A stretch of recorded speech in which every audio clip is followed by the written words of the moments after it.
Tapi jangan punya pikiran yang gini, kalau saya menabur di gereja enak, itu pendeta jadi kaya dong. Ya, otaknya rusak saudara, sehingga itu menghalangi kita untuk bisa menjadi berkat. Ya, pekerjaan Tuhan harus didukung. Ya, supaya gereja semakin maju, kekristenan semakin maju, penginjilan, misi berjalan. Anak-anak sekolah misi kami sekarang sudah ada yang di pedalaman Kalimantan loh, jadi guru agama Kristen di sana. Mereka mulai buka perintisan. Ya, dan nanti bulan Juli ini tamat yang angkatan ketiga, udah masuk angkatan keempat. Tuhan itu ajaib, saya tidak pernah berkekurangan, saya tidak pernah minta proposal. Tapi ketika kita menjadikan Tuhan donatur, selain donatur dilarang mengatur. Ya, donatur kita siapa? Tuhan Yesus. Tuhan donaturmu. Jadi yang berhak mengatur hidup kita siapa? Tuhan. Ya.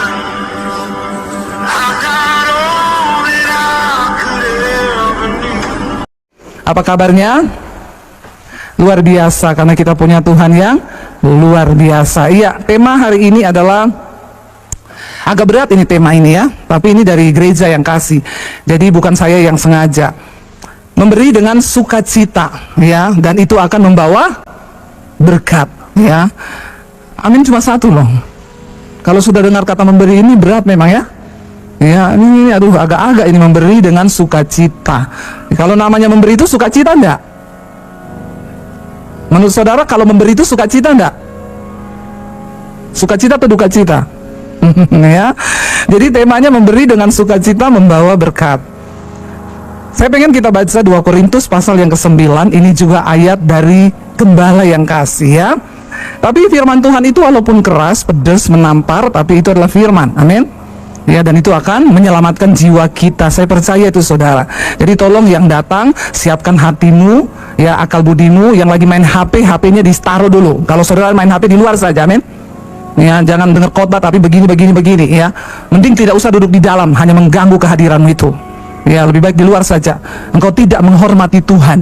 Buat apa ragamu ada di kursi gereja tapi otakmu lagi ada di HP? Ya, scroll Instagram, bertobat. Tolong yang sebelah kiri kanannya dipantau itu. Kalau ada yang pegang HP, ambil saja HP-nya, masukin ke kantong persembahan. Ya, itu lebih bagus menyelamatkan jiwanya. Amin. Iya, saudara, kita baca sama-sama 2 Korintus pasal yang ke-9 ayat yang ke-6 mulai. Firman Tuhan berkata begini, kalau sudah ada, iya, 1, 2, 3. Camkanlah ini, orang yang menabur sedikit akan menuai sedikit juga, dan orang yang menabur banyak akan menuai banyak juga. Ayat 7, hendaklah memberikan menurut kerelaan hatinya, jangan dengan sedih hati atau karena paksaan, sebab Allah mengasihi orang yang memberi dengan sukacita. Ya, agak tarik napas mendengarnya.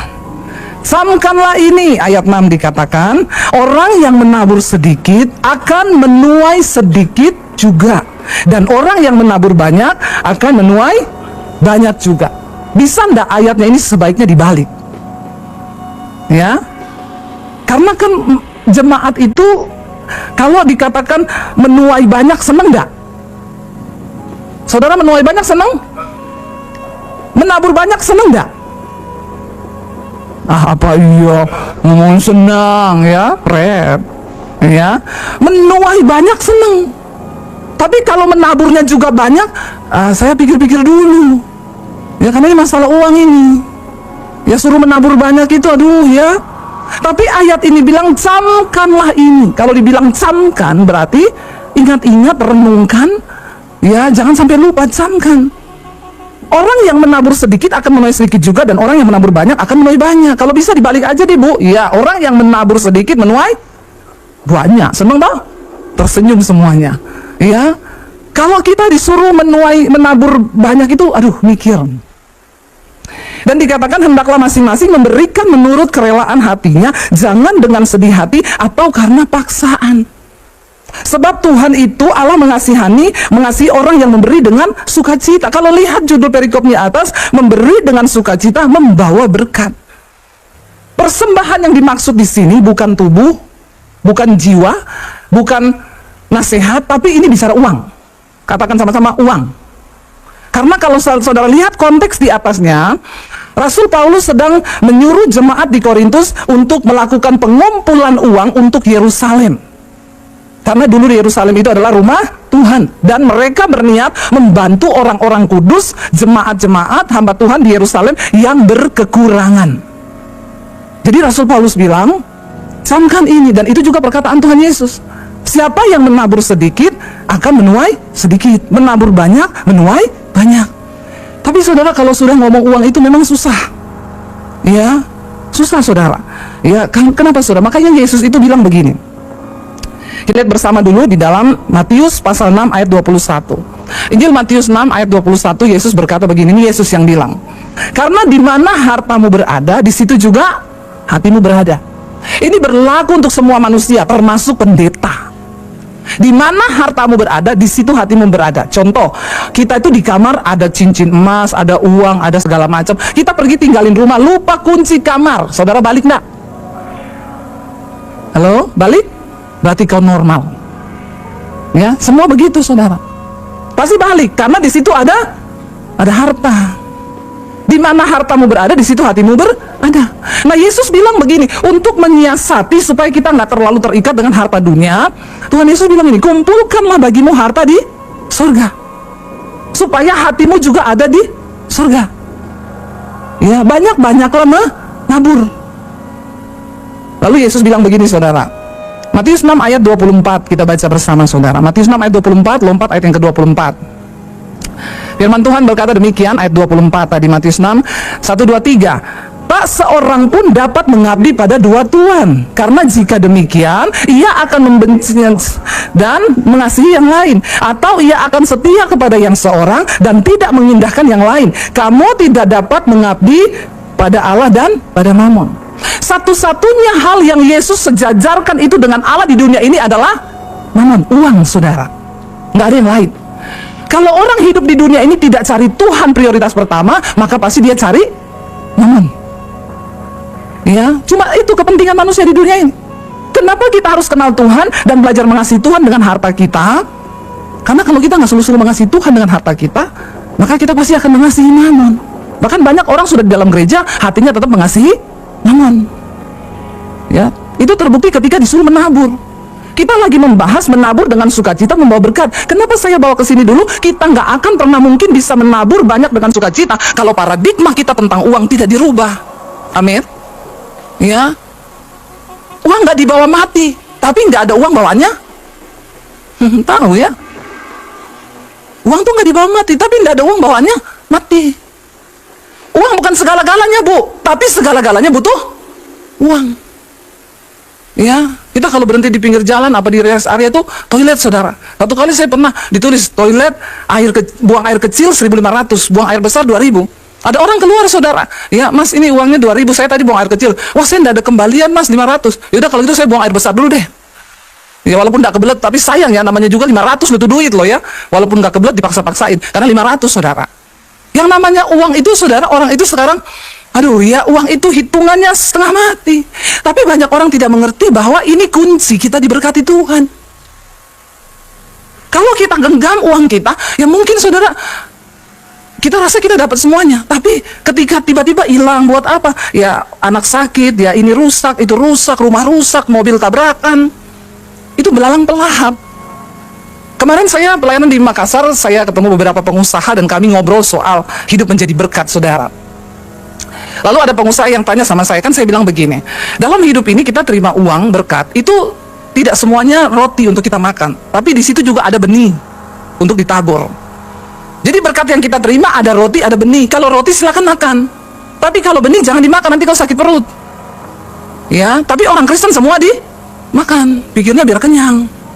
Ya padahal benih itu harus ditabur. Lalu ada satu pengusaha yang tanya, Bu sekarang saya mau tanya, bagaimana kita bisa membedakan ini benih, ini roti? Saya bilang kembali ke Alkitab aja, setidaknya keluarin dulu 10%. Nggak usah kau cari-cari ayat, di perjanjian baru udah nggak berpuluhan kok. Itu orang pelit begitu itu. Kenapa kita dilatih per 10? Seper-10 itu cuma latihan, kita ini mau nggak memberi, menabur. Sebenarnya yang kita punya itu 100, Tuhan punya 100%, bukan 10%. 100% milik Tuhan, tapi manusia rakus. Sekarang cari-cari ayat, kan itu di perjanjian lama, perjanjian baru nggak ada. Hidupmu nggak akan diberkati, saudara percaya saya. Tuhan melatih kita cuma 10%, itu latihan dulu. Itu benih yang harus kau keluarkan, jangan kau makan sendiri. Kau nggak akan menabur, menuai kalau kau tidak mau menabur. Ya, nggak usah tegang mukanya, biasa aja. Giliran ngomong duit semuanya mukanya tegang loh saudara ya. Ini kebenaran saudara. Tarik dulu 10% itu, lalu saya kasih ke siapa? Bu, enak aja nanti pendeta kaya. Terserah kau kasih kemana doa. Di mana Tuhan menuntunmu kasih. Yang penting keluar dulu. Melatih kita, melatih daging kita, melatih kalau manusia itu kalau nggak dilatih rakus. Ya, kadang bukan cuma uangnya orang juga mau dimakan. Iya Pak ya. Ya. Saya kemarin ketemu teman, kurus sekali ya sekarang. Iya Bu, kita ini pokoknya Senin sampai Sabtu kita puasa Bu. Pokoknya no karbo, no gula, no ini. Tapi kalau Minggu semua kita makan, termasuk teman, saudara, ya. Kita makan semua. Ini rakus saudara. Kenapa kau nggak diberkati? Karena kau nggak mau belajar. Coba belajar dulu, benih disisihkan. Saya nggak suruh saudara kasih sama saya, nggak usah. Saya sudah ada gaji dari YouTube. Nanti kalau saya khotbah begini tuh Bu Debbie, supaya orang kasih sama dia tuh perpuluhan, pendeta, mata duitan, pret. Saya menyampaikan kebenaran saudara. 1/10 itu cuma latihan daging kita untuk kita bisa keluarin. Berani enggak saudara keluarin itu? Waktu kau keluarin doa, Tuhan ini saya mau kasih kemana Tuhan? Ya, saya mau kasih kemana? Tuhan tuntun saya kemana? Ya, tempat yang benar. Kalau hatimu tulus dengan kerelaan dan sukacita, Tuhan akan tuntun kau kok kasih di tempat yang subur. Amin. Benar saudara, ayo kita belajar dulu dari situ. Karena ini rahasia firman Tuhan. Kita nggak mungkin diberkati kalau kita nggak melakukan. Ini soal keuangan. Ya, gadis bijaksana dan gadis yang bodoh itu bicara tentang uang loh. Mereka punya uang tapi mereka nggak beli minyak. Uangnya dipakai untuk hura-hura, untuk apa yang lain. Ya ada juga yang dia tabung. Sampai Tuhan datang nggak dipakai-pakai. Ya, saya lihat kemarin di TV. Ada yang ketangkep itu hampir 1 triliun. Siapa deh di rumahnya di bawah kolong tempat tidur ya? 900 miliar apa berapa itu? Hampir 1 T saudara itu baru bilang tidur beralaskan uang. Ngeri ya, ngeri loh saudara ya. Itu uang di bawah kasur itu gila itu. Aduh itu mamon hamba uang itu. Kita perlu berdoa buat negara ini supaya para pejabatnya nggak rakus, amin. Ya kita berdoa sungguh-sungguh saudara. Uang itu jahat, uang itu setan. Kalau kita nggak bertobat benar-benar, saudara, uang itu bisa bikin orang hancur, bisa menghalalkan segala cara, merusak hubungan cuma gara-gara uang. Ya, dikatakan di sini, Tuhan bilang kamu nggak bisa. Kalau kau mengasih uang, kau pasti tidak akan taat sama Tuhan. Kau pasti nggak akan pernah menabur. Saya berkhotbah begini, kenapa? Saya bukan cuma berteori, saya belajar melakukan, saudara. Ya, belajar memberi dengan sukacita dari masih kecil dulu. Ya, waktu kita masih miskin, cuma punya uang 50.000, Tuhan suruh kasih orang 50.000. Penjual soto dekat gereja agama seberang datang, anaknya sakit, boleh nggak saya pinjam 50.000? Tinggal 50.000 hari itu. Suami saya tanya kita kan uang tinggal 50.000, besok anak susu habis. Ini 23 tahun yang lalu waktu anak saya yang pertama masih bayi. Suami saya bilang begini, dia pinjam 50.000, saya bilang ya ampun kok yo nggak 20 loh. Kok dia tahu uang kita tinggal 50.000? Jam 10 malam ketok pintu rumah. Suami saya cari aman, dia bilang aku terserah kau loh ya. Wah ini bahaya saudara. Supaya kalau besok kita nggak ada duit, jangan salahkan saya. Dalam hatinya dia begitu. Kalau kau bilang kasih, kasih aja. Tapi kalau kamu ngomong jangan, ya jangan. Pokoknya aku terserah kau. Saya itu berdoa, Tuhan, aduh saya juga butuh uang, cuma tinggal 50.000 lagi. Besok nggak tahu mau hidup bagaimana. Nggak ada uang di tabungan. Memang waktu itu masih benar-benar miskin. Saya berdoa sesaat, tiba-tiba ayat firman Tuhan bilang kesusahan sehari cukup untuk sehari. Besok itu ada kesusahannya sendiri, nggak usah dipikir. Saya bilang sama suami, kasih aja, dia lebih butuh, anaknya demam. Tapi ayat ini jangan dipakai di mall waktu kau baru gajian. Baru terima gaji 6 juta ke mall, terus kesusahan sehari cukup untuk sehari. Terus kau shopping di situ, kau habiskan duitmu. Itu nggak berhikmat namanya. Ya, pakai ayat itu sesuai dengan konteksnya. Diserahkan sama suami saya, dikasih sama bapak itu, dia bilang nanti minggu depan saya ganti. Nggak usah pak, waktu kau kasih orang uang jangan harap ganti. Ya.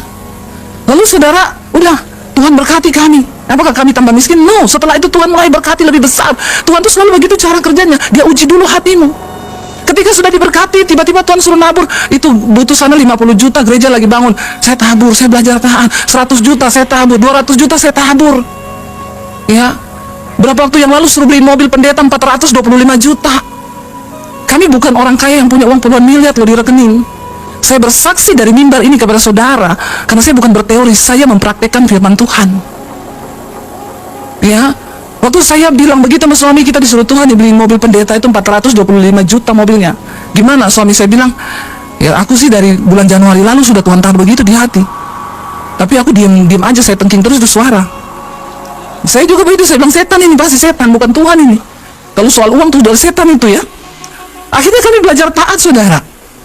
Waktu udah mau beli, ada pengusaha yang kita lagi ngobrol-ngobrol, iya Pak, kita bersaksi nih Tuhan suruh kita beliin mobil pendeta itu karena dia kenal juga. Oh iya, dia bilang, saya malu loh Bu, harusnya pengusaha beliin mobil pendeta, masa ada pendeta beliin mobil pendeta? Saya bilang pengusaha sekarang udah tulis semua Pak, biarin aja. Lalu dia bilang, ya udah Bu, kalau gitu saya ikut ya separuh ya, kita paruan. Tapi sikap hati kami sudah siap kehilangan itu 425 juta. Tuhan seringkali hanya menguji hati kita. Apakah kita taat, apakah kita rela? Ya, semakin kita bisa dipercaya mengelola keuangan, maka Tuhan akan bukakan pintu-pintu berkat. Waktu bangun sekolah misi, kami sisihkan uang 2 miliar, saudara, untuk pembangunan sekolah itu. Saya dengar ada yang bilang, itu Bu Debbie kan ada donaturnya, dari mana? Dari luar negeri. Donatur saya Tuhan. Nggak ada satu orang pun yang menjadi donatur buat kami secara pribadi setiap bulan. Tidak ada, saudara. Yang ratusan juta pembangunan sekolah. Saya dengar di luar ada orang ngomong, itu kan Bu Debbie ada si A bangunin dia sekolah. Siapa itu? Tolong datang sama saya. Nggak ada. Kami belajar taat, kami dapat uang berkat dari YouTube. Duit kami belum puluhan miliar. Tapi waktu Tuhan suruh, saya tanya sama Tuhan, visi saya ini apa Tuhan? Saya mau buka gereja atau apa? Tuhan bilang, nggak, bukan sekolah misi. Sekolahkan tuh anak-anak dari desa untuk jadi hamba Tuhan, jadi penginjil. Terus Tuhan, dari mana uangnya yang ada sama kamu? Uang kita belum 10 miliar, belum 20 miliar. Pas-pasan, kami ambil 2 miliar, kami sisihkan untuk pembangunan sekolah misi.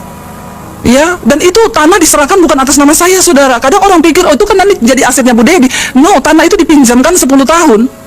Banyak orang bilang sama saya, ibu rugi loh, bangun itu sudah habis 4 miliar lebih. Nanti kalau tanahnya diambil, ya berarti tugas saya sudah selesai. Mau diambil, mau ditarik, silakan. Itu bukan punya kita kok. Itu cuma visi Tuhan. Sering kali kita akhirnya menjadi gelap mata karena kepengen aset. Ya. Lalu saudara, waktu Tuhan suruh kami, ya udah taruh 2M ya, kita dengan iman taruh 2 miliar di situ. Ketika dihitung-hitung hampir 4 miliar, suami saya bilang, wah, saya membengkaknya 2 kali lipat gimana? Saya secara manusia terpancing waktu itu. Dengan pikiran rekayasa saya bilang, udah tenang aja, nanti kan kita umumin di YouTube aja lah, pasti banyak yang nyumbang. Yang dengar mesbah syukur saya tiap pagi hampir 100 ribu. Yang dengar mesbah doa saya tiap malam 50 ribu. Bayangkan kalau saya suruh saudara, ayolah menyumbang, ini nomor rekening untuk pembangunan sekolah misi. Saudara hitung sendiri, kalau 1000 orang ngasih 100 ribu, ketutup itu dalam waktu sekejam. Tapi ketika mau ditayangkan di YouTube, saya berdoa, Tuhan bilang silakan taruh nomormu. Karena dari awal kami pelayan di YouTube, kami tidak menaruh nomor rekening di layar. Jalan-jalan gitu ya, kolektor saudara bisa taruh di sini nomor rekening QRIS ya, semua itu muter-muter di layar. Nggak ada, saudara, karena saya berusaha tidak merekayasa berkat Tuhan. Saya percaya kalau Tuhan mau memberkati dari cara apa aja, Tuhan sanggup kok. Lalu ketika waktu itu saya tanya sama Tuhan, Tuhan bilang, taruh aja nomor rekening itu. Kamu bisa dapat lebih dari yang kamu mau. Bisa, sangat bisa. Tapi aku tidak ikut bekerja di situ. Karena kamu seperti Daud yang sudah mencoba menghitung kekuatanmu. Daud tahu dia menang bukan karena kekuatan pasukannya.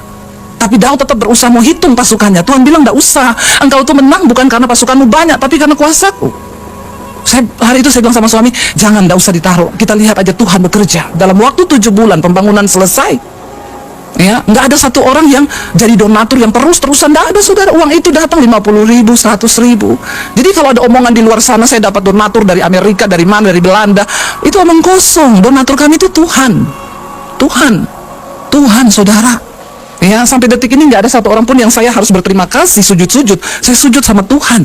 Karena itu benar-benar Tuhan yang sediakan semuanya. Makanya sekali lagi saya ngomong di sini bukan berteori. Kalau saudara pengen diberkati, ayo lakukan firman.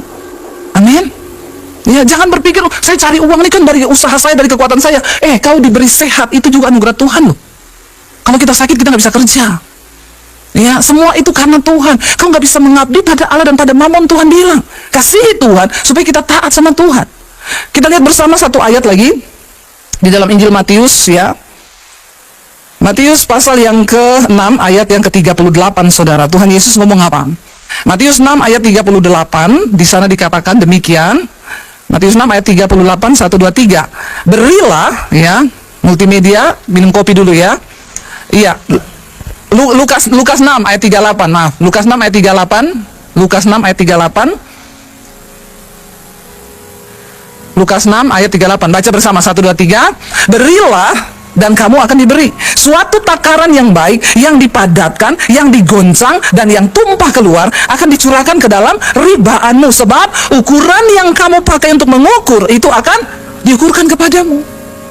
Ya, orang Kristen sekarang maunya nabur sedikit, berkatnya banyak. Ya, banyak saudara. Makanya kalau ngasih kolektor, nyanyinya persembahan kami sedikit sekali. Udah sedikit dia ngomong lagi, kiranya Tuhan terimalah dengan senang hati. Pret nggak? Kasihnya sedikit, minta Tuhan terima dengan senang hati.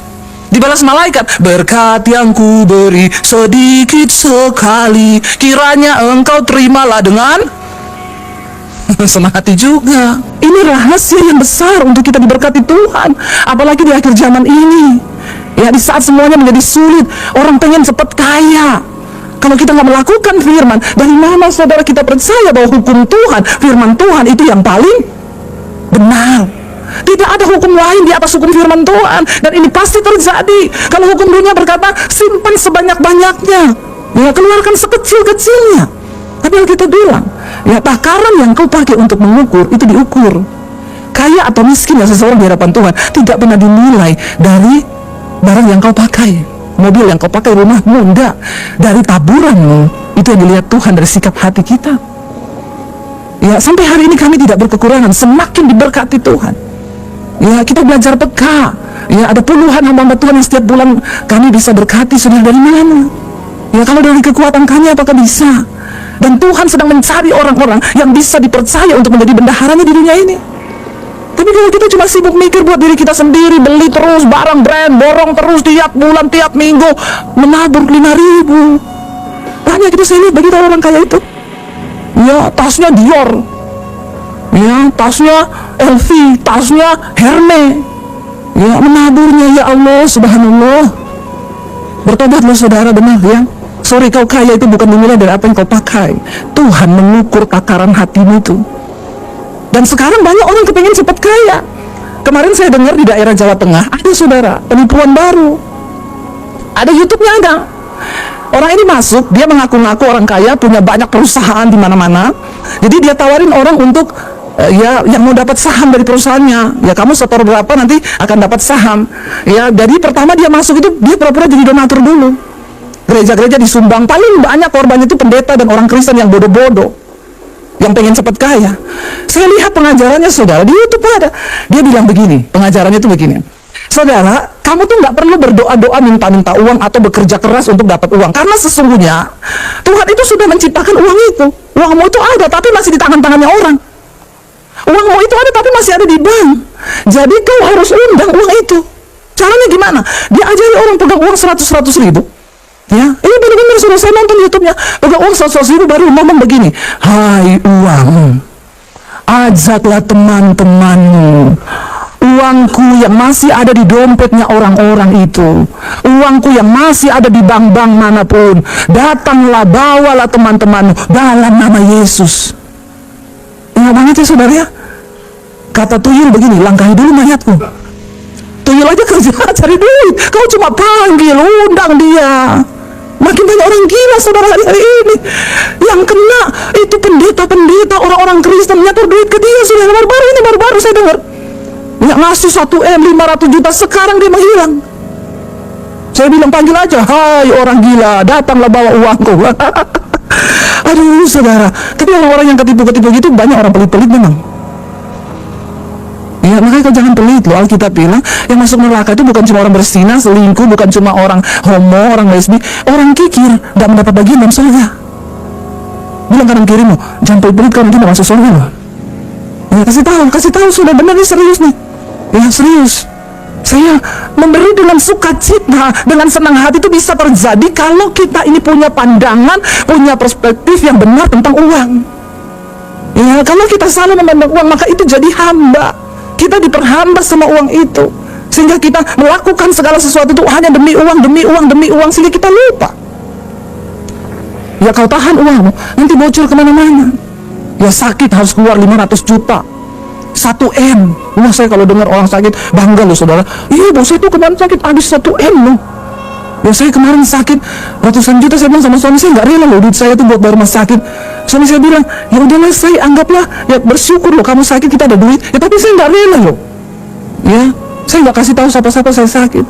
Tiba-tiba keluar rumah sakit ada ibu yang ya, bu, ibu itu kemarin masuk rumah sakit tuh. Iya bu, kenapa? Kok nggak ngomong-ngomong saya? Ya ngapain saya ngomong-ngomong? Tapi sekarang sudah pulang di rumah, oke, sudah semuanya beres, kalau udah baik, udah sembuh. Oh, puji Tuhan ya. Terima kasih perhatiannya, Bu. Iya. Tiba-tiba kirim bukti transfer, ganti ongkos rumah sakit. Saudara, waktu kau sungguh-sungguh dengan Tuhan soal keuangan, Tuhan tuh tidak rela juga loh uangmu bocor kemana-mana. Nggak ada belalang pelahap. Ya, sebab kau bisa dipercaya mengelola uang. Amin. Nggak usah pegang gitu mukanya. Ya, bertobat saja kalau hari ini terpemplak. Ini bukan saya bikin ini ayat ya. Tadi pagi saya baca ayatnya Pak Konrad. Waduh, berat nih. Berat tema ini. Ya, ini tema yang paling jarang dikotbahkan oleh pendeta. Karena takut jemaat tersinggung. Kalau saya memang sengaja saya singgung. Kalau kau tidak tersinggung, kebangetan kau. Ya, masuk neraka, bertobat. Kalau tersinggung, puji Tuhan, maka harus bertobat. Tidak ada jaminan pemeliharaan Tuhan di akhir zaman selain kita tuh melakukan firman. Ada jalan-jalan yang akan Tuhan bukakan karena Dia berjanji. Takaran itu Dia bilang, berilah dan kamu akan diberi suatu takaran yang baik, dipadatkan, yang digoncangkan sampai tumpah keluar. Saudara pernah lihat orang kalau jual beras dipadatkan, tapi sekarang ternyata di dalam ditambahin begini besinya, saudara. Jadi kelihatannya padat, ternyata dibohongi tuh, bolong di bawah. Ya, ditambahin ada lubang besar. Tapi Tuhan tidak begitu. Itu orang curang, tapi Tuhan tidak begitu. Kalau Dia bilang dipadatkan, digoncang-goncang sampai tumpah-tumpah keluar, itu akan dicurahkan ke dalam ribaanmu. Saudara percaya bahwa uang itu miliknya Tuhan, dunia ini miliknya Tuhan, semua kekayaan alam ini punyanya Tuhan? Ketika engkau belajar mempercayakan keuanganmu pada Tuhan, bukankah Dia yang sanggup memberkati hidup kita? Jangan tahan, jangan kau pegang. Ya, jangan terus buat diri sendiri, terus beli barang, beli apa, beli ini. Berani, saudara. Kemarin saya ketemu teman saya, pengusaha besar, dia bilang gini, saya tuh salut loh sama Bu Dedi, saya malu loh, ibu tuh hamba Tuhan. Tapi ini deh, saya tahu benar ibu berani keluar duit. Karena dia bilang, saya ketemu pendeta-pendeta di pedalaman, mereka kirim foto sama saya. Pak, gereja saya dibangunin Bu Dedi, ini udah jadi. Dia bilang, saya terkaget-kaget loh, ibu bisa bangun gereja sebesar itu. Saya bilang, itu karena Tuhan, Pak. Waktu kita bisa dipercaya, maka Tuhan akan dikatakan di janji Tuhan tumpah keluar, saudara. Dipadatkan semua berkat itu, diberi takaran. Karena apa? Ukuran yang kau pakai untuk mengukur, takaran yang kau pakai untuk mengukur, itu akan diukurkan kepadamu.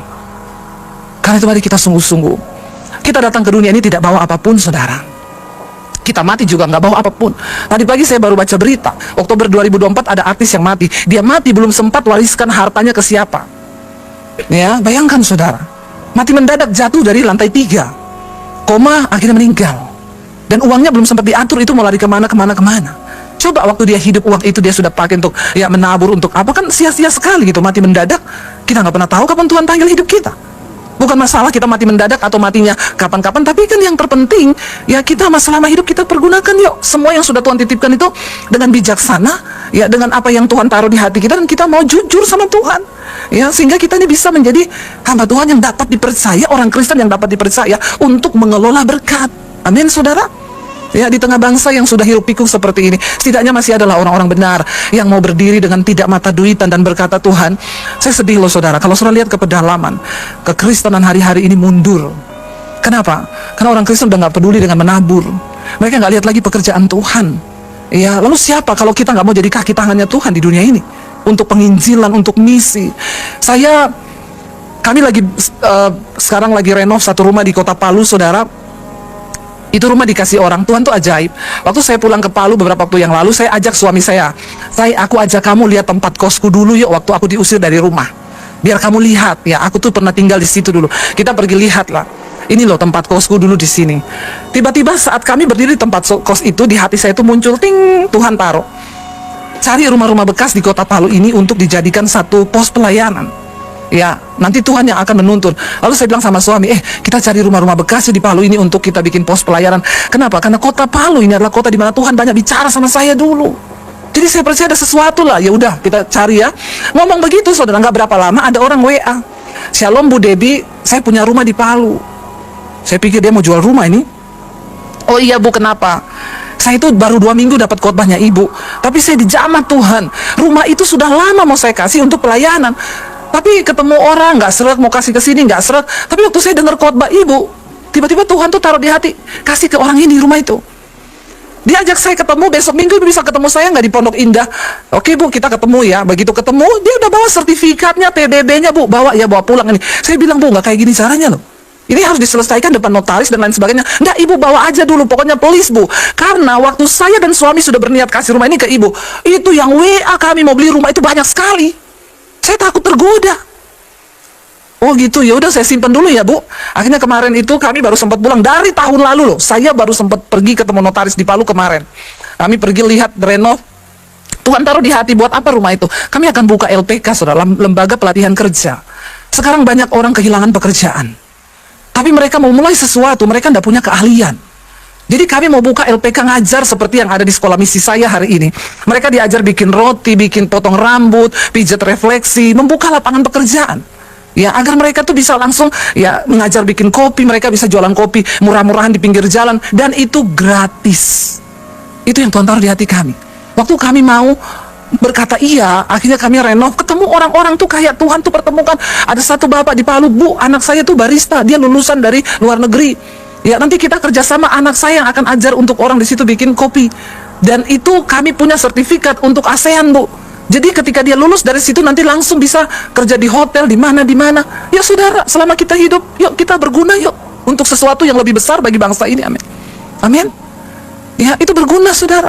Ya, mereka bilang, bu, ini kalau di luar kami bayar untuk les bikin roti aja tuh mahal loh bu, 2 bulan itu bayar jutaan. Ya, dan ini kami buka untuk umum, bukan hanya untuk orang Kristen. Ya, supaya mereka bisa melihat terang Kristus.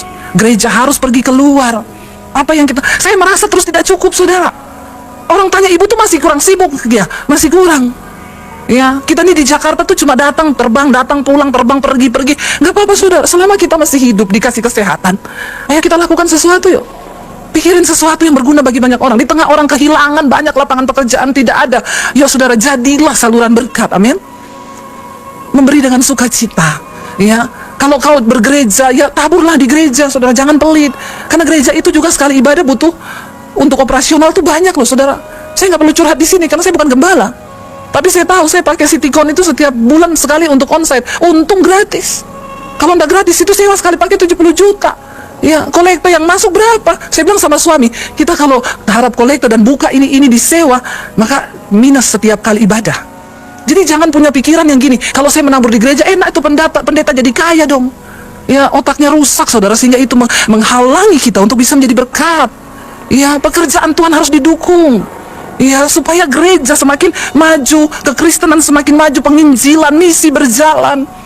Anak-anak sekolah misi kami sekarang sudah ada yang di pedalaman Kalimantan loh. Jadi guru agama Kristen di sana. Mereka mulai buka perintisan. Ya, dan nanti bulan Juli ini tamat yang angkatan ketiga, udah masuk angkatan keempat. Tuhan itu ajaib, saya tidak pernah berkekurangan, saya tidak pernah minta proposal. Tapi ketika kita menjadikan Tuhan donatur, selain donatur dilarang mengatur. Ya, donatur kita siapa? Tuhan Yesus, Tuhan donaturmu. Jadi yang berhak mengatur hidup kita siapa? Tuhan. Ya. Banyak orang Kristen tidak menjadi berkat, utang tidak bayar. Kita ngomong jadi berkat, nomor 1 uang dulu deh. Kalau hidup kita tidak bisa dipercaya dalam hal uang, maka tidak mungkin dalam hal yang lain kita dapat dipercaya. Itu kata firman Tuhan. Bagaimana hidup kita menjadi berkat saudara? Jangan jadi batu sandungan. Ya, di RT kita, sudahkah kita jadi berkat? Itu bu, rumah itu paling terkenal. Bayar iuran sampahnya, nggak pernah bayar. Padahal itu orang Kristen loh, kata tukang sampah. Ya, kalau di RT suruh bayar nambah ya iuran sampahnya jadi 50.000. Nggak usah marah-marah, nggak usah bersungut-sungut. Saya di tempat saya RT berapa sampahnya Pak? 20.000. Saya bilang kasihan banget, tukang sampahnya makan apa? Saya kasih 100.000, katakan. Itu orang Kristen. Jangan pelit, orang kikir nggak masuk surga. Bilang amin. Bapak-bapak jangan pelit, amin. Ibu-ibu juga, amin. Kita ini kan dapat kesempatan jadi berkat, juga anugerah loh saudara. Ya, jangan sampai saudara tuh di RT terkenal orang antik. Itu antik kok bu. Belum ngomong apa-apa sumbangan udah marah-marah duluan dia. Itu banyak saya dengar orang Kristen yang tidak menjadi berkat di lingkungan keluarga, di dalam lingkungan bertetangga. Biar kita ini dikenal sebagai suratan Kristus yang terbuka. Ya, saya kasih tukang sampah 100.000 plus sembako tiap bulan. Bagaimana dia tidak senang mengambil sampah di rumah saya? Kadang bukan hanya sampah, kue saya kasih saudara. Jadi dia suka. Ada orang bayar sampahnya telat terus, itu udah marah-marah, dinaikin 5.000 aja marah-marah. Udah gitu kata tukang sampahnya, itu bu paling telat, sampahnya paling banyak. Kata tukang sampahnya, kalau orangnya ada di depan sih mau kalian saya angkat masukin tong. Karena jadi sampah mas ya. Ya, jadi berkat saudara, nggak usah muluk-muluk. Nomor satu dalam hal uang dulu, jangan pelit. Bapak-bapak, ya engkau juga di dalam keluarga harus menjadi berkat bagi istri dan anak-anakmu. Ya, jangan sampai di dalam rumah saja kita tidak menjadi berkat. Bagaimana kita bisa jadi berkat di luar? Kita nggak usah ngomong muluk-muluk saudara. Kita mulai dari rumah tangga kita terlebih dahulu menjadi berkat. Tuhan bilang nomor satu, bangun rumah, bikin kebun, tanami dari hasil tanahmu, kamu akan hidup, kamu akan makan. Jangan meminta-minta. Selama Tuhan kasih kita kesempatan, itu pasti Tuhan kasih kita kekuatan untuk berjuang di dalam hidup ini. Saya dapat telepon dari seorang wanita, Bu, saya mau bunuh diri, Bu. Kenapa ibu mau bunuh diri? Saya ini istri simpenan. Terus sekarang suami orang itu yang simpen saya, dia memutuskan balik sama istrinya. Dia tidak mau kasih saya bulanan lagi. Saya bilang, puji Tuhan, haleluya 12 kali. Lah ibu mau bunuh diri kenapa Bu? Itu puji Tuhan haleluya 12 kali. Itu kesempatan Tuhan berikan supaya ibu bertobat. Tapi saya nanti makan dari mana? Saya nanti malu sama tetangga. Yang pertama bersyukur, kamu keluar dari dosa kenajisan percabulan. Kamu menjadi sampah masyarakat, jadi simpenannya suami orang. Bertobat. Kamu juga tidak menjadi berkat bagi anak-anakmu. Ibu umur berapa sekarang? 45, masih muda, bisa kerja. Kalau bertobat, Tuhan pasti buka jalan. Katakan. Asal hidup kita lurus, selalu ada jalan yang Tuhan beri. Tapi kalau memang maunya tidak kerja, ya sekarang kan banyak orang nggak mau kerja, jadi simpenan aja. Bisa punya mobil, bisa punya rumah, punya apartemen, tapi ujungnya engkau masuk neraka. Saya berdoa bagi setiap orang Kristen yang mendengarkan khotbah saya ini, karena ini siaran online. Saya lihat yang nonton tuh puluhan ribu kalau khotbah saya. Ya dengar baik-baik, engkau yang hari ini jadi simpenan, bertobat.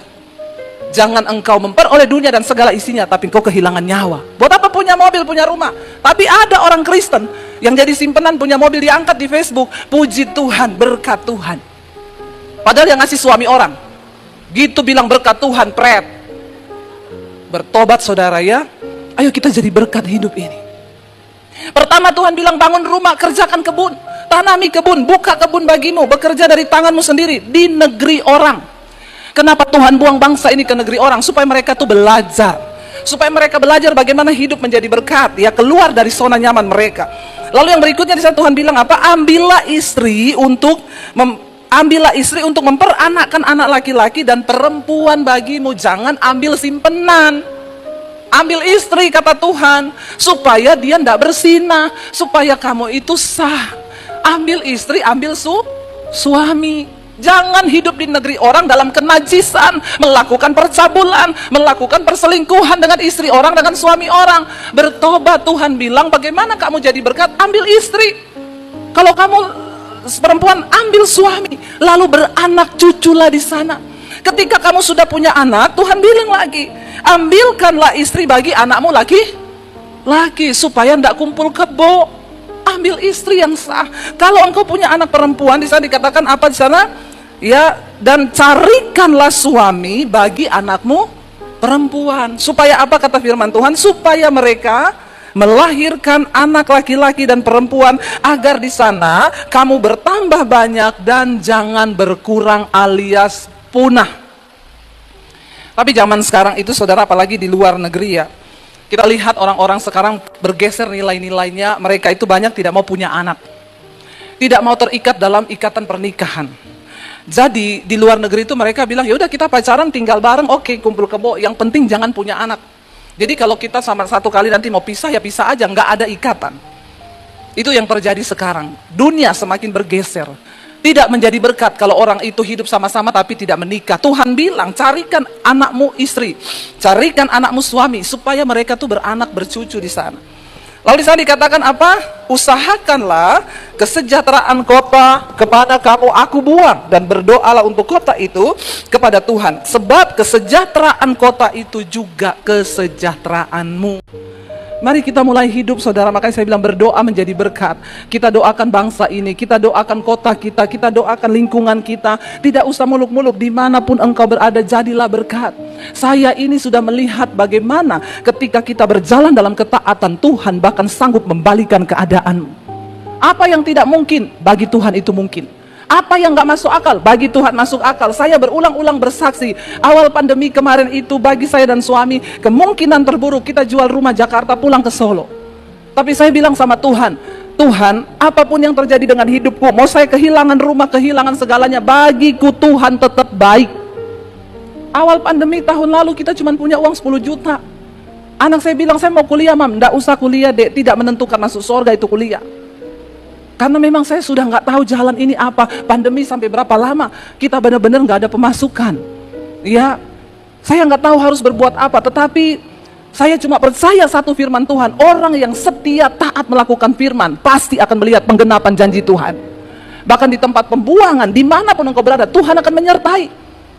Apa yang terjadi saudara? Cuma 1 tahun saya melihat Tuhan membalikkan keadaan. Gak jadi jual rumah, malah beli rumah. Wow, gak Tuhan kita? Tuhan kita ajaib.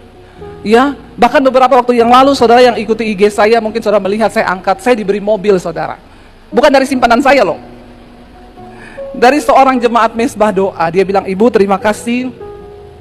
Ibu tidak pernah mengenal lelah memberitakan firman siang dan malam. Karena saya bilang, memang panggilanku itu adalah menyampaikan firman. Makanya saya bingung kalau pandemi gini banyak pendeta nganggur. Pendeta tidak boleh nganggur. Kita dipanggil untuk memberitakan Injil. Ya, lalu saya pernah ngomong sama suami saya, ini kan keadaan keuangan kita sudah mulai lumayan. Bolehlah saya beli mobil untuk pelayanan, supaya kalau kamu pakai mobil saya bisa pelayanan, tidak usah naik Grab. Kenapa saudara? Karena saya pernah pelayanan naik Grab. Mau pelayanan ke Kelapa Gading, di cabang ini tapi yang Kelapa Gading, naik Grab saudara. Mau pelayanan ke Kelapa Gading, turunnya di Sentul. Ajaib itu Grab. Saya udah bilang, Pak, Bapak tahu jalan ke Kelapa Gading? Oh tahu Bu, itu daerah kekuasaan saya. Oke, saya tetap hidupin map ya Pak. Enggak usah, saya bilang, Google Mapnya bilang, ambil jalan keluar di sebelah kiri. Pak, kata Google kita keluar sebelah kiri. Oh enggak usah dengerin dia Bu. Ibu ngapain dengerin Google itu kebanyakan salah. Pak, saya sama suami setiap kali pelayanan kemana, kami ini nggak tahu tempatnya, tapi pakai Google Map selalu benar. Satelit dilawan saudara. Udah gitu tidak tahu tapi sok tahu, dan dikasih tahu tidak mau. Cilaka memang, orang Kristen banyak begitu, akhirnya tersesat. Saya bilang, Pak keluar loh. Enggak Bu, saya tahu, tenang, pokoknya Ibu tenang saja. Lurus lagi saudara. Dia bilang lagi, Google Mapnya bilang lagi, keluar sebelah kiri. Pak, kata Google Map keluar. Enggak Bu, Ibu tutup aja itu, matiin. Bener, dia bablas terus. Saya lihat, Pak, di depan Sentul. Saya sudah garuk kepala dari Kelapa Gading, udah telepon, Ibu sudah sampai mana ya? Udah mau selesai pujian. Saya bilang, Pak kenapa kita sampai di Sentul Pak? Ini kita pasti jauh, saya pulang bagaimana? Ini saya mau pelayanan telat. Akhirnya saya udah kemerungsung, stres, keringetan, akhirnya panas. Pak putar balik Pak cepet. Dan kali ini Bapak dengerin saya ya. Bapak denger ini Google Map ngomong apa, Bapak turuti dia. Jangan Bapak suruh diam dia. Sekarang Bapak yang diam, biar Google Map yang bicara. Ini saya telat loh Pak, ini saya mau pelayanan gini-gini. Iya Bu, ya udah hidupin aja Bu. Di tengah jalan saya kepanasan, Pak AC mobilnya nggak dingin. Saya kencengin ya Bu, ini sudah paling kenceng loh, karena mungkin senewen ya Pak saudara. Tiba-tiba lagi jalan suara meledak, dor gitu ya. Saya bilang, apa itu Pak? Ban? Bukan. Bentar Bu, kita berhenti. Bu, AC saya meledak. Saya bilang, Tuhan sial apa saya ini, tadi bangun pagi, aduh Tuhan. Saya telepon suami saya di Sentul. Kenapa bisa sampai ke Sentul? Ya dapat Grabnya sok tahu. Astaga lah, makanya kan akhirnya udah saudara tanpa AC melanjutkan perjalanan, semakin keringetan lagi. Ya saya sampai, mereka udah ngulang-ulang pujian, saya nyampe dalam keadaan keringetan, saya khotbah. Sopirnya bilang, saya tunggu aja ya Bu, terserah. Yang penting pulang, antar saya pulang ke rumah, jangan bawa saya ke Sentul lagi. Atau ke Parung sana. Iya Bu. Udah saudara, akhirnya dia sudah merasa bersalah juga. Udah saya khotbah pulang saudara. Akhirnya sampai rumah, ya dia SMS saya. Ya, saya tadi perbaiki AC di bengkel. Habisnya berapa? Saya tanya, 600.000 Bu. Ngantar ibu bayarnya segini, AC-nya malah meledak 600. Ya sudah Pak, minta nomor rekening. Saya transfer 1 juta saudara. Bayangkan, sudah mengalami yang tidak enak, tapi tetap harus menjadi berkat. Waktu saya transfer 1 juta, dia balas gini, Alhamdulillah ya Allah, subhanallah. Subhanallah. Terima kasih banyak loh Bu. Saya itu nggak bayangkan kalau penumpang saya bukan ibu, terus AC saya meledak, mana ada yang mau ganti. Iya puji Tuhan, tapi lain kali Pak, dengerin Google Map. Bapak sebelum jadi sopir Grab belajar dulu. Ya, biar tahu arah dan jalan. Kasihan juga kalau penumpangnya dibawa putar-putar gitu, habis waktunya. Saudara, ya, ayo kita jadi berkat yuk. Akhirnya saya bilang sama suami, makanya beliin saya mobil yang kecil supaya saya bisa nyetir. Tiba-tiba ada yang WA, Bu, saya mau minta maaf ya. Ibu jangan tersinggung, kenapa? Saya mau beliin ibu mobil. Enggak perlu minta maaf. Haleluya, 12 kali. Biasanya saya tuh kalau buka WA, ada orang minta maaf begitu, memang gak saya buka. Karena kebanyakan, Bu, minta maaf, saya punya utang online, besok jatuh tempo. Banyak orang Kristen yang model begitu. Jadi tolong ibu bayarkan ya nomor rekening saya, ini tagihannya 6 juta. Saya bilang, Pret, berdoa, andalkan Tuhan, bertobat, jangan utang. Makanya kalau minta maaf gak saya baca. Tapi ini, maaf Bu, saya klik, saya mau beriin ibu mobil. Haleluya. Coba sering-sering yang minta maaf begini, saudara. Saudara, ketika engkau rajin berbuat baik, kata firman Tuhan, siapakah yang akan berbuat jahat kepadamu? Engkau akan memiutangi Tuhan. Makanya ayo kita mulai hidup jadi berkat. Ya, jadi berkat bagi banyak orang supaya engkau melihat janji Tuhan digenapi. Apa maksudnya, saudara? Yesus berkata, bangsa ini memuliakan aku dengan mulutnya, tetapi hatinya menjauh daripadaku. Tuhan gak tertarik dengan perkataan kekristenan yang keluar dari mulut kita, tetapi Tuhan tuh melihat segala sesuatu yang bersumber dari hati. Ayat di dalam Matius pasal yang ke-16 ayat 18, Yesus berkata begini, tetapi apa yang keluar dari mulut itu berasal dari hati, dan itulah yang menajiskan orang. Yesus berkata begini, bukan yang masuk ke dalam mulut yang menajiskan kita, tetapi bukan makanan, bukan segala sesuatu yang masuk ke dalam tubuh kita, tetapi apa yang keluar dari mulut kita itu meluap dari hati kita, kata Tuhan. Jadi itu yang menajiskan orang. Ayat 19 dia berkata begini, Matius 15 ayat 19, karena dari hati timbul segala pikiran jahat, pembunuhan, persinahan, percabulan, pencurian, sumpah palsu, dan hujat. Yesus berkata, semua bersumber dari hati manusia, saudara, ya.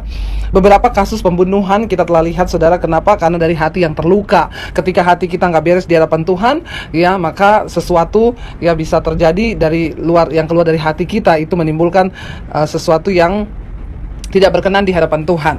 Saudara, saya pengen kita sama-sama lihat salah satu contoh dalam Alkitab, yaitu Kain dan Habel. Kita tahu bersama Kain dan Habel itu keturunan pertama dari manusia pertama di bumi, ya, Adam dan Hawa. Lalu saudara, ketika pertama kali bayangkan, saudara bisa bayangkan manusia pertama yang ada di dunia itu sudah terjadi pembunuhan, saudara.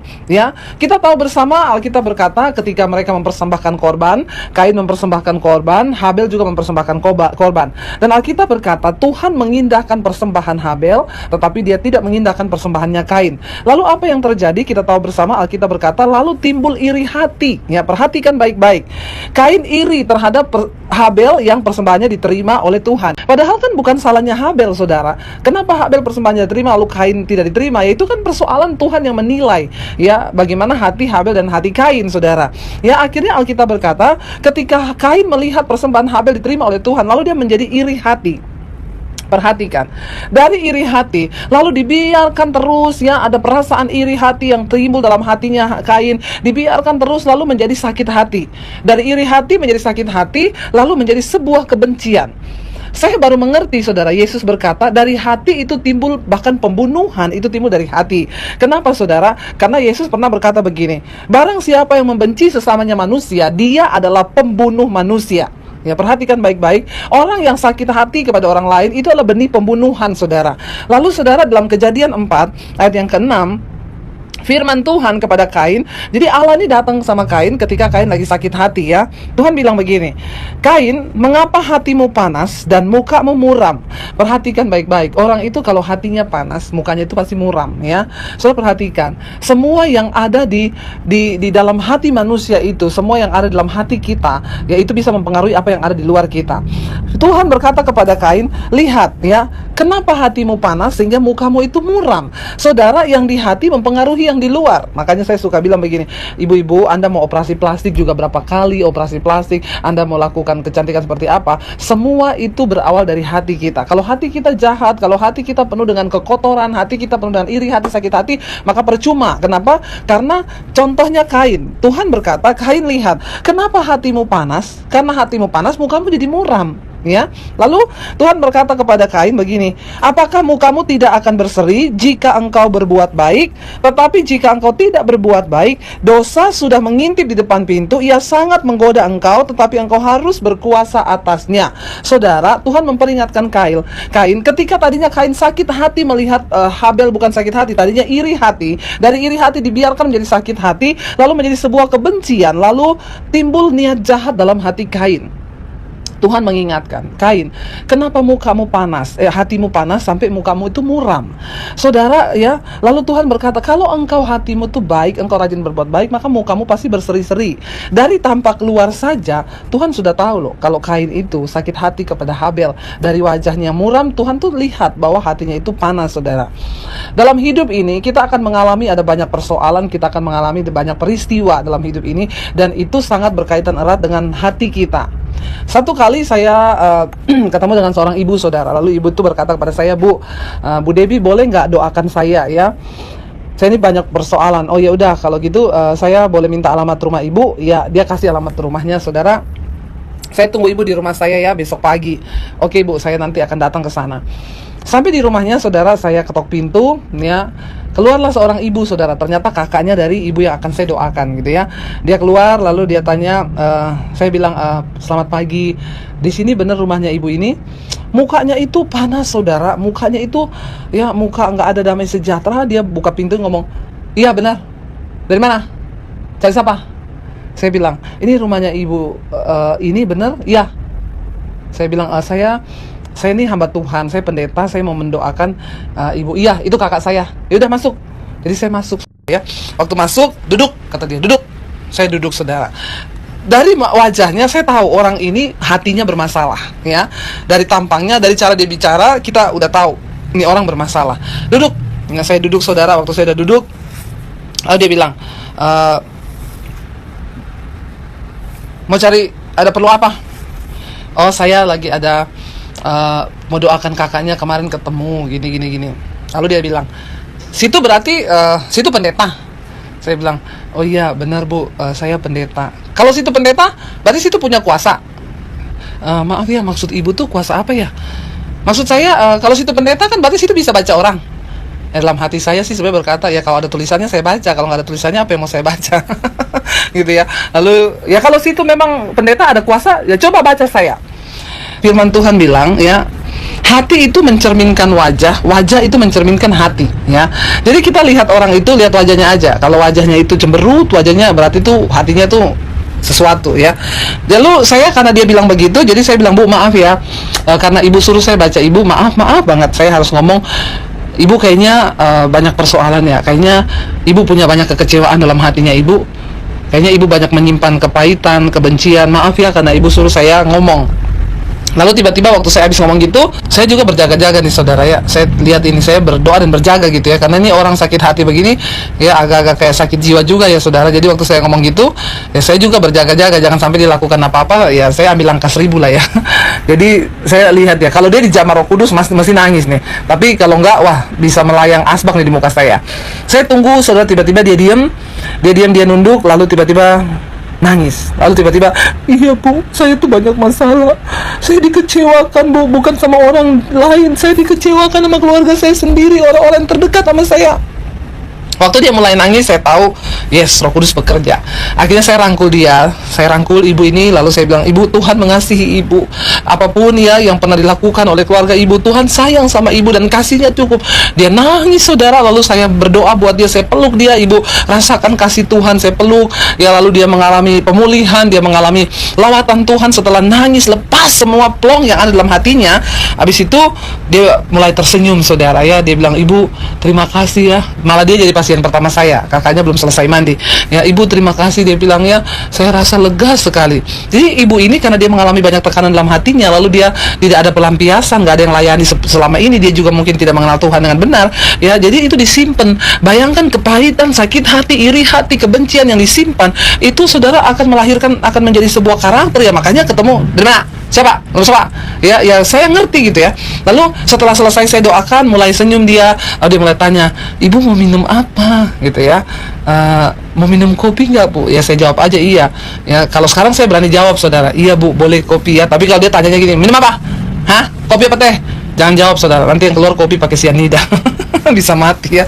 Saudara, ya pentingnya hati. Yesus berkata, dari dalam hati itu timbul kejahatan, pembunuhan. Kita pernah tahu dulu ada kisah ya, seorang wanita yang membunuh sahabatnya dengan menaruh racun sianida dalam kopinya, saudara. Kenapa itu bisa terjadi? Karena ada hati yang terluka, karena ada hati yang kecewa, karena ada hati yang terluka, lalu itu pembunuhan itu terjadi. Saya juga bahkan pernah melihat sebuah berita di televisi, ada seorang ibu yang nekat membunuh suaminya, saudara. Padahal kalau lihat tampang ibu itu, dia bukan tipe yang kayak preman gitu ya, yang rambutnya apa, enggak. Ibu itu dia pakai jilbab ya, mukanya juga muka halus, bukan tampang pembunuh. Tapi ketika ditanya sama polisi, ibu kenapa rela bunuh suami ibu, dia tikam pakai pisau dan akhirnya suaminya mati. Dia bilang, saya sakit hati. Kenapa? Karena suami saya berselingkuh ya, lalu saya sakit hati, akhirnya saya bunuh. Saudara perhatikan, apa yang Yesus katakan itu benar. Yesus berkata, dari dalam hati itu bisa timbul pembunuhan. Kita lihat peristiwa Kain, ketika Kain iri hati dengan Habel yang persembahannya diterima oleh Tuhan, maka dia membiarkan sakit iri hati itu berkembang menjadi sakit hati, dan bukan cuma itu, akhirnya menjadi sebuah kebencian yang melahirkan pembunuhan. Yesus berkata, ya, jagalah hatimu dengan segala kewaspadaan, karena dari sanalah terpancar aliran kehidupan.